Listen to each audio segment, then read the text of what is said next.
আসসালামু আলাইকুম। Welcome to Halkenstein infinity school. কী অবস্থা সবার? আশা করি সবাই ভালো আছো, সুস্থ আছো।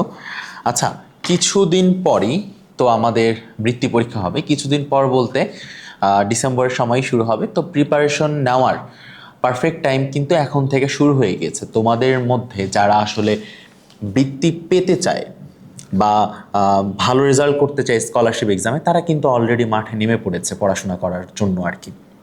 তো তুমি যদি তোমাকে বা তোমার পজিশনটাকে ঠিক ওই জায়গায় দেখতে চাও যে হ্যাঁ তুমি একজন আহ, বৃত্তি পাওয়া স্টুডেন্ট হিসাবে নিজেকে দেখতে চাও, তাহলে তোমাকেও পড়াশোনাটা কিন্তু ঠিক এখন থেকেই শুরু করতে লাগবে। এমন না যে আজকে পড়বো না, কালকে পড়বো, তার পরের দিন পড়বো, আজকে একটু পড়ছি বা কালকে আর একটু পড়বো না। এইভাবে করলে আসলে বৃত্তি হবে না। আজকে বেসিক্যালি আমরা হচ্ছে তিনটা টপিক নিয়ে কথা বলবো। আসলে তিনটা টপিক, যেই টপিকগুলো নিয়ে আসলে সচরাচর কথা বলা হয় না, যেই টপিকগুলো অবশ্যই অবশ্যই আমাদের মাথার মনে মগজে ঢুকায় রাখতে লাগবে যে বৃত্তি পাইতে গেলে এই কয়েকটা জিনিস অবশ্যই অবশ্যই আমাদেরকে মাথায় রাখতে হবে। সেটা হচ্ছে যে প্রথম একটা জিনিস যেটা আমি সবার আগে বলবো, সেটা হচ্ছে নিখুঁতভাবে বোর্ড বইটা পড়তে লাগবে। তো বোর্ড বই আমরা সবাই জানি যে আমাদের তো বোর্ড বই আছে। বৃত্তি পরীক্ষার ক্ষেত্রে আমাদের বোর্ড বই থেকে কোশ্চিন কী কী আসবে? আসবে হচ্ছে আমার বাংলা থেকে, আসবে আমার হচ্ছে বিজিএস থেকে, আসবে আমার হচ্ছে কি থেকে, বিজ্ঞান থেকে। এখন এই যে টপিকগুলাতে, অর্থাৎ এই যে টপিক বাংলা, বিজিএস, বিজ্ঞান, এই যে বাংলা, বিজিএস, বিজ্ঞানে তোমার এমসিকিউ যেগুলো হয় সেগুলো কিন্তু সব হচ্ছে বইয়ের ভিতর থেকেই এমসিকিউগুলো হয়। এমন না যে হচ্ছে বাহির থেকেই এমসিকিউগুলা নিয়ে এসে তোমাকে পরীক্ষার হলে ছুঁড়ে মারছে যে নেই তোকে এমসিকিউগুলো দেওয়া হলো, সলভ কর। বিষয়টা এরকম না। একদম বইয়ের ভিতর থেকেই সুপারফিশিয়াল বোল্ড লাইন যেগুলো আছে, একদম বইয়ের হুবহু কথা তোমার পরীক্ষার হলে তুলে দিবে। এখন বই যদি ভালোভাবে না পড়ে, অর্থাৎ মূল যে বইটা আছে সেই মূল বই যদি ভালো মতো আত্মস্থ না থাকে, ঠিক আছে, তাহলে কিন্তু পরীক্ষার হলে অনেক বেশি ভুগতে হবে এমসিকিউ নিয়ে। এবং এমসিকিউতে কেউ যদি খারাপ করে, ঠিক আছে, আমার কাছে মনে হয় না যে এমসিকিউতে কেউ খারাপ করে বৃত্তির আশা করতে পারে।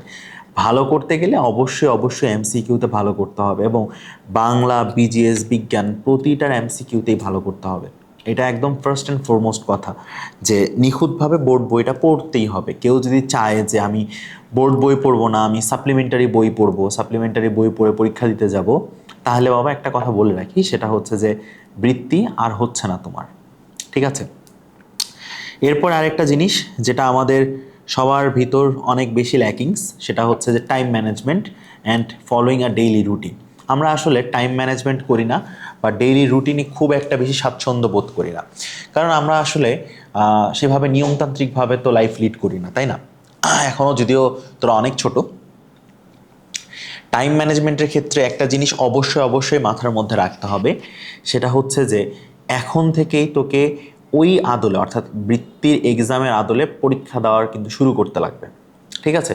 এখন থেকে বলতে অগাস্ট থেকে তুই শুরু করতে পারিস, কারণ বৃত্তির জন্য তুই যে প্রিপারেশনটা নিবি সেটা টপ নচ প্রিপারেশন অবশ্যই হইতে হবে।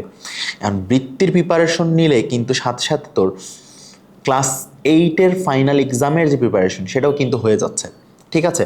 তো সেক্ষেত্রে আরও বেশ কিছু বই পড়া লাগবে, তো সেটা আলাদা হিসাব। কিন্তু আমাদেরকে এখন থেকে একটা রুটিনের মধ্যে নিজেকে বেঁধে ফেলতে লাগবে, কারণ আমি যদি নিজেকে এখন থেকে রুটিনের মধ্যে বাঁধতে না পারি, এখন আমার হাতে জুলাই মাস তো চলে গেছে, সো জুলাইয়ের হিসাব আমি ধরছি না, August, September, October, November, just 4 months. এই 4 মাসের ভিতর তোকে বৃত্তির সিলেবাস কমপ্লিট করতে হবে, এইটের ফাইনালের সিলেবাস তো কমপ্লিট করতেই হবে। সো অনেক প্রেশার। এই 4 মাসে নিজের জীবনটাকে একটা সুশৃঙ্খলভাবে বাঁধার চেষ্টা কর যে হ্যাঁ তুই হচ্ছে একদম পারফেক্টলি টাইম ম্যানেজ করে সব পড়াশোনা শুরু করবি। এক্ষেত্রে অনেক সময় দেখা যায় যে অনেকে অনেক বেশি কোচিং নিয়ে ফেলে, অনেকে অনেক বেশি টিউশন নিয়ে ফেলে, যার কারণে আমার যেইখানে সবচেয়ে বেশি টাইম দেওয়া দরকার সেটা হচ্ছে পড়ার টেবিলে। আমার সময় দেওয়া দরকার হচ্ছে পড়ার টেবিলে, কিন্তু আমি পড়ার টেবিলে সময় না দিয়ে অমুক কোচিং, অমুক প্রাইভেট, ঠিক আছে, অমুক এটা, অমুকটা এটা, এইটাতে সময় বেশি নষ্ট করতেছি। ঠিক আছে, এইভাবে সময় নষ্ট করা যাবে না। তোদের স্কলারশিপের পারফেক্ট প্রিপারেশনের জন্য আমাদের তো স্কলারশিপ প্রোগ্রাম আছে, চাইলে হইতেছে ডেমো ক্লাসগুলো দেখতে পারিস, যে এইখানে এক কোর্সে সব কিছু ক্লিয়ার, অর্থাৎ তোর একদম বৃত্তি পর্যন্ত যা যা দরকার ইনশাল্লাহ সব কিছুই আছে। তো টাইম ম্যানেজমেন্ট করে পড়তে লাগবে। এখন তুই কিভাবে তোর টাইম ম্যানেজমেন্টটা করবি, এটা হচ্ছে সবচেয়ে বড় একটা ফ্যাক্ট। অনেকে হচ্ছে রাতে পড়তে বেশি পছন্দ করে, রাত জেগে, অনেকে আবার ভোরে ফজরের পর হচ্ছে পড়তে পছন্দ করে। ইটস আপ টু ইউ যে তুই কখন পড়বি, তুই রাতে পড়, তুই ফজরের পর পর, এরকম কোনো কিছু ধরা বাঁধা কিছু নাই, কিন্তু পড়তে হবে এবং ইফেক্টিভলি পড়তে হবে ডেইলি। ইফেক্টিভলি এখন অবশ্যই 6 থেকে 7 ঘন্টা পড়তে হবে, ঠিক আছে। আর তোদের হাতের লেখা যাদের খারাপ আছে, টাইম ম্যানেজমেন্ট তো বললাম যে ডেইলি 6 থেকে 7 ঘন্টা করে পড়তে লাগবে। হেলায় ফেলায় সময় নষ্ট করা যাবে না। একটু ফোন হাতে নিলাম, নিয়ে একটু একটু একটু একটু এভাবে রিলস দেখলাম, আবার ফোনটা রেখে দিলাম, আবার পড়তে বসছি, হাতে হচ্ছে ফোনটা এইভাবে নিয়ে একটু স্ক্রল করতেছি, একটু গ্রুপের মেসেজ দেখতেছি। না বাবা, এইভাবে হবে না। পড়তে যখন বসবি ফোনটা টোটালি সাইডে দিয়ে ফুল ডেডিকেশন দিয়ে পড়াশোনা করতে হবে। একটা জিনিস তুই চিন্তা কর, তুই পড়াশোনার প্রতি কতটুকু ইনভেস্ট করতেছিস, কিন্তু তোকে সোশ্যাল মিডিয়ার ভিতর যদি আটকে রাখা যায়, সেটার জন্য তো প্রতিষ্ঠাতারা যারা আছে তারা অনেক বেশি ইনভেস্ট করতেছে। সো তোর ইনভেস্টমেন্টটা অনেক বেশি দুর্বল তাদের সামনে। সো যখন তোর ইনভেস্টমেন্ট দুর্বল, তোকে অবশ্যই সেই জায়গা থেকে সরে আসতে লাগবে, নিজের ডিস্ট্রাকশনসগুলোকে দূরে রাখতে লাগবে, হাতের লেখা ভালো করতে লাগবে। তোদের হাতের লেখা যাদের খারাপ আছে, অনেকের হাতের লেখা, অনেকে ভালো লিখে, আবার অনেকে লেখা অনেক বেশি খারাপ। তো একটা কথা মনে রাখতে লাগবে যে পরীক্ষার খাতায় সবার আগে টিচাররা কিন্তু হ্যান্ডরাইটিং দেখে আপ টু এইচএসসি এক্সামস। এটা টু বি অনেস্ট, এটা একটা সত্যি কথা যে হাতের লেখা স্যাররা জাজ করে। তো হাতের লেখা ভালো করতে লাগবে। হাতের লেখা নিয়ে একটা ছোট্ট স্টোরি শোনাই। আমাদের স্কুল লাইফে আমার এক ফ্রেন্ড ছিল, তামিম নাম। তো সে সব কিছু পারতো, সে ইংরেজিতে গ্রামার খুবই ভালো পারে, সে বাংলা গ্রামারও যথেষ্ট ভালো পারে, সে ম্যাথ ভালো পারে, কিন্তু সমস্যা হচ্ছে তার হাতের লেখা খারাপ। ঠিক আছে, সে কোথায় টু লিখে আর কোথায় অফ লিখে স্যাররা আসলে বুঝতে পারে না জিনিসগুলো। তো কথা হচ্ছে হাতের লিখার, ভালোভাবে লিখার প্র্যাকটিসটা এখন থেকেই শুরু করতে লাগবে। যে তুই তোর কোন বর্ণটা লিখতে সমস্যা, ক লিখতে সমস্যা না খ লিখতে সমস্যা, সেই জিনিসগুলো প্র্যাকটিস করে হাতের লিখাটা ঠিক করতে লাগবে, ঠিক আছে। আর হচ্ছে আরেকটা জিনিস, সেটা হচ্ছে বিগত সালে যে কোশ্চিনটা আসছে সেই কোশ্চিনটাকে স্ট্যান্ডার্ড ধরে আমাকে পড়াশোনাটা আগায় নিতে হবে, ঠিক আছে। বিগত সালে কোশ্চিনগুলো তুই যদি দেখিস, ম্যাথ কিন্তু মোটামুটি ভালোই একটা কোশ্চিন করছে, বিজ্ঞানও যথেষ্ট ভালো একটা কোশ্চিন করছে, বাংলাও ভালো কোশ্চিন হয়েছে। সো একটা কোশ্চিনের স্ট্যান্ডার্ড সেট হয়ে গেছে, এর থেকে নিচে নামার পসিবল না, হয়তো এর থেকে উপর দিকে কোশ্চিনের স্ট্যান্ডার্ডটা উঠতে থাকবে। তো এখন তুই যদি সেই আপ টু দ্য মার্কের প্রিপারেশন না নিস, তাহলে কি তোর বৃত্তি হবে না। দিন শেষে নিজেকে যদি মানে এমন একটা স্টুডেন্ট হিসাবে দেখতে চাস যে হ্যাঁ তুই বৃত্তি পাইছিস, ঠিক আছে, তোর নামের পাশে স্কলারশিপ হোক বা এই ট্যালেন্ট পুল স্কলারশিপ হোক কিংবা জেনারেল স্কলারশিপ হোক, একটা স্কলারশিপ আছে। তো এর জন্য আমি যে কথাগুলো বলছি যে নিখুঁতভাবে বই পড়া শুরু করতে লাগবে, এক জিনিস।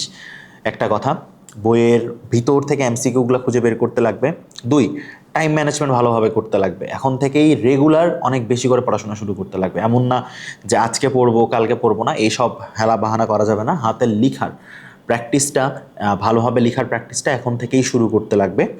আর একটা কথা, যে ম্যাথের ক্ষেত্রে, গণিতের ক্ষেত্রে অবশ্যই বইয়ের ম্যাথ যেগুলো আছে সেগুলো অনেক বেশি প্র্যাকটিস করতে হবে। তুই যদি ম্যাথ একবার প্র্যাকটিস করে পরীক্ষার হলে চলে যাইস, আর যদি বলিস আরে পরীক্ষার হলে গিয়ে তো ম্যাথ মিলতেছে না, আসলে এটা আসলে it doesn't make any sense.